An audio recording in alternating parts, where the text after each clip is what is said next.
le contrôle. Tu le contrôles.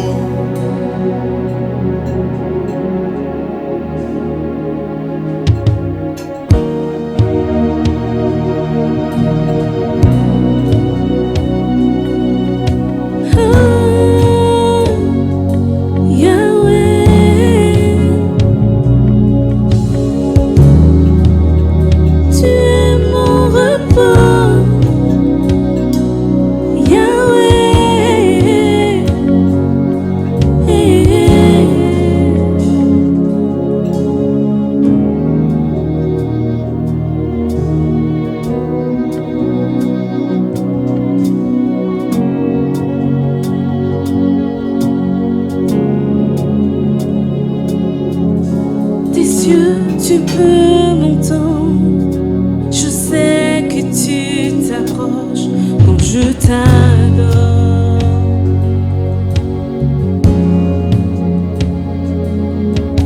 Et pris dans ton amour.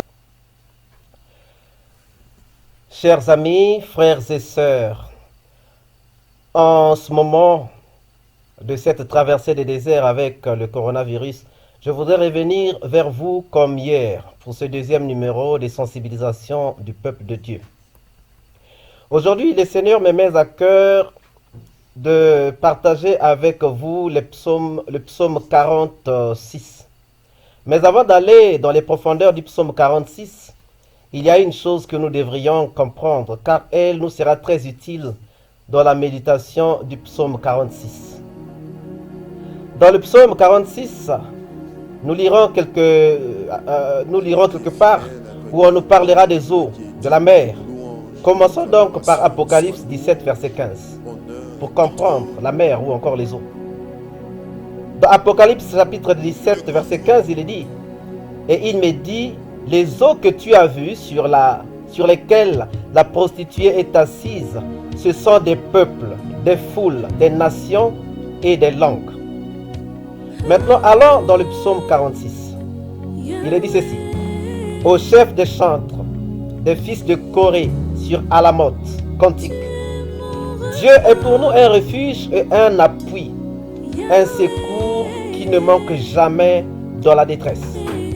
Oui, la Bible nous dit que Dieu est pour nous un refuge, c'est-à-dire un lieu où nous pouvons aller nous cacher, un lieu sur lequel nous pouvons nous appuyer pour avancer, c'est-à-dire qu'au moment de la détresse, nous pouvons aller nous cacher dans Dieu. Au moment où nous perdons les pédales, nous pouvons nous appuyer sur Dieu pour ne pas trébucher, pour ne pas tomber. Dieu est un secours toujours présent au moment de la détresse, c'est-à-dire que lorsque la détresse arrive, ne te crois jamais seul, toi qui es un enfant de Dieu.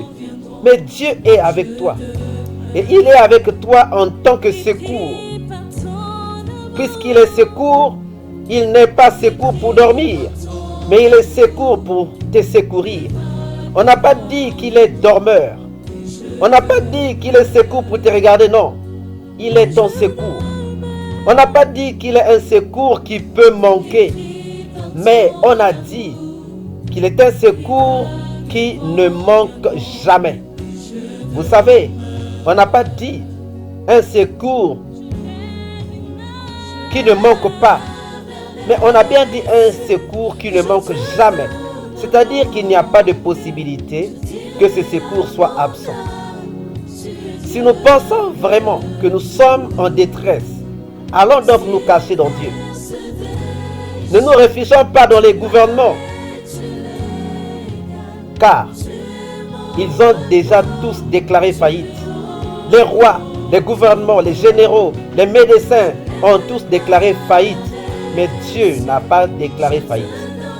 C'est pourquoi nous sommes sans crainte quand la terre est bouleversée, dit le verset 2 ou le verset 3, ça dépend des versions.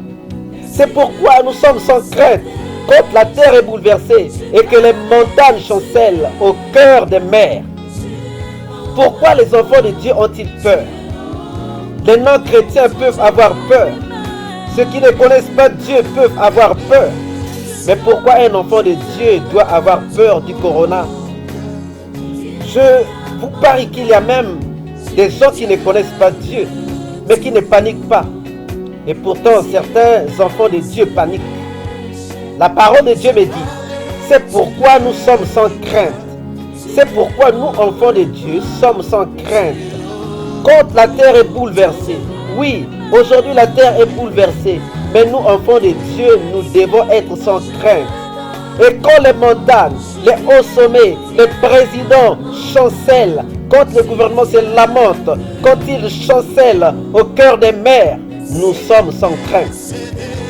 Quand les flots de la mer mugissent et écument, se soulèvent jusqu'à faire trembler les montagnes, quand les vagues des mers, comme langue, comme royaume, comme foule, comme peuple, comme nation, mugissent et écument, se soulèvent jusqu'à faire trembler les montagnes, c'est-à-dire des langues, des royaumes, contre les tempêtes, les vagues de toutes les langues, le chinois, le français, l'anglais, l'italien, l'espagnol, l'arabe, le swahili, le kituba, le bambara, le wolof, le portugais chancellent. Les enfants de Dieu doivent être sans crainte. Il est un fleuve, dit le verset 3 ou le verset 4 du verset 5. Il est un fleuve dont les courants réjouissent la cité de Dieu, le sanctuaire des demeures du Très-Haut. Oui, le sanctuaire de Dieu est un fleuve qui n'a pas de flot pour nous faire trembler, mais c'est plutôt un fleuve qui nous réjouit, nous qui sommes la cité de Dieu. Dieu est au milieu d'elle, nous dit le verset 5 ou 6. Elle n'est point ébranlée. Dieu la secourt dès l'aube du matin. Ça veut dire que nous sommes la cité de Dieu. Nous sommes le peuple de Dieu. Et Dieu est avec nous. Même quand les mers s'agitent, même quand les langues, les gouvernements s'agitent, nous, la cité de Dieu, nous ne pouvons pas être ébranlés. Nous ne pouvons pas paniquer. Nous ne pouvons pas avoir peur. Parce que Dieu est au milieu de nous. Parce que Dieu est avec nous. Parce que Dieu nous protège. Dieu est au milieu de son peuple, au milieu de l'église. Et l'église ne peut donc pas être ébranlée. Église, où es-tu? Église, où est ta puissance? Où est le pouvoir que tu as reçu de guérir les malades? Guéris le monde maintenant. Le monde est malade. Guéris le monde maintenant. Où est le pouvoir que tu as reçu de détruire, selon Jérémie chapitre 1 verset 10? Si le monde n'a plus un bon goût, n'es-tu plus celle de la terre pour lui donner son goût? Si le monde est dans l'obscurité, n'es-tu plus la lumière du monde pour éclairer? Éclaire tant que le monde ne sombre pas avec lui. Bien-aimé, le verset 6 ou encore 7 dit: des nations s'agitent, des royaumes s'ébranlent. Il fait entendre sa voix, la terre se fond d'épouvante. Les nations peuvent s'agiter, les royaumes peuvent s'ébranler, mais l'Église doit rester ferme. L'Éternel des armées est avec nous. Le Dieu de Jacob est pour nous une haute retraite. Oui, si Dieu est une retraite pour nous, nous devons nous réfugier, nous devons aller nous cacher, nous devons aller nous reposer dans Dieu. Lorsqu'il y a des soucis, lorsqu'il y a la détresse, lorsque la détresse s'élève, lorsque les vents s'élèvent, lorsque les tempêtes se déchaînent, nous pouvons aller nous réfugier dans Dieu. Nous pouvons aller nous cacher dans Dieu. Nous pouvons aller nous reposer dans Dieu. Peuple de Dieu. La Bible dit encore, dans le même psaume au verset 8 ou encore verset 9 selon la version: venez, contemplons les œuvres de l'Éternel, les ravages qu'il a opérés sur la terre. C'est lui qui a fait cesser les combats jusqu'au bout de la terre. Il a brisé l'arc et il a rempli la lance. Il a consumé par le feu les chars de guerre. Au verset 10 ou 11, arrêtez et sachez que je suis Dieu. Je domine sur les nations, je domine sur la terre. Dieu dit: arrêtez de paniquer, arrêtez de vous agiter, car je suis Dieu. Sachez que je suis Dieu, je domine sur les nations. L'Éternel des armées est avec nous, bien-aimés. Retiens que l'Éternel des armées est avec nous. Le Dieu de Jacob est pour nous une haute retraite. Alléluia. Prions. Seigneur notre Dieu, Père éternel, puissant, vivant, redoutable et terrible, nous te sommes infiniment reconnaissants et sommes conscients que nul n'est comme toi. Nous sommes conscients que tu as le contrôle de toutes choses sur la terre, sous la terre, dans les airs et dans les cieux. Le monde est en train de passer des moments difficiles selon les hommes. Mais nous savons que tu contrôles toutes choses. Merci parce que nous avons un refuge puissant, un refuge sûr que tu es. Merci parce que ce matin, Seigneur, tu viens encore de nous dire de ne pas avoir peur. Merci parce que tu es au contrôle.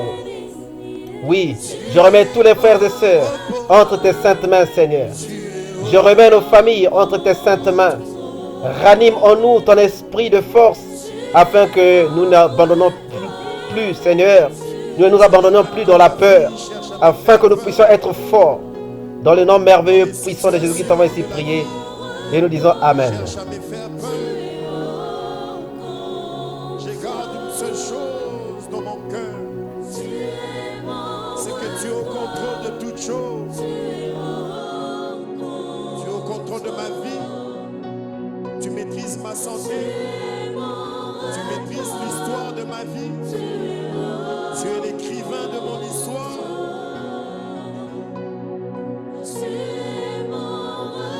Tant que tu n'as pas encore dit les derniers mots,